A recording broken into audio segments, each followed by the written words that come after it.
Chinese companies sold rifles and body armor to Russia during war in Ukraine. In 2022, several Chinese companies, including one connected to the government of Beijing, sent Russian entities 1,000 assault rifles and other equipment that could be used for military purposes, including drone parts and body armor. About it informed Politico outlet. The shipment took place between June and December of 2022, according to the data provided by Import Genius, a customs data aggregator. Among other things, one of China's largest state defense contractors, China North Industries Group Corporation Limited, sent CQA rifles to the Russian company Tekrim, which cooperates with the Russian state and army, in June 2022. The CQA rifles, modeled off of the M16 but tagged as civilian hunting rifles in the data, have been reported to be in use by paramilitary police in China and by armed forces from the Philippines to South Sudan and Paraguay. Dajiang Innovations Science and Technology Company, also known as DJI, sent drone parts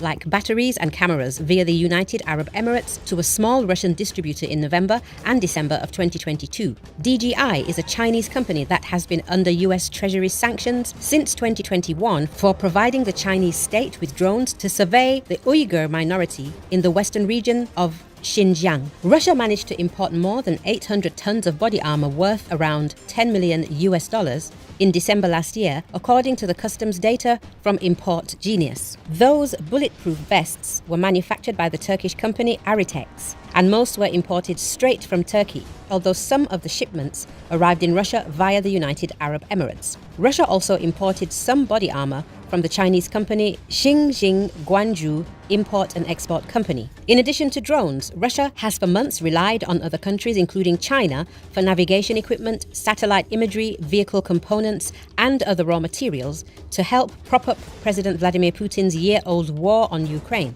Although the customs data does not show that Beijing is selling a large amount of weapons to Moscow specifically to aid its war effort, it reveals that China is supplying Russian companies with previously unreported dual-use equipment, commercial items that could also be used on the battlefield in Ukraine.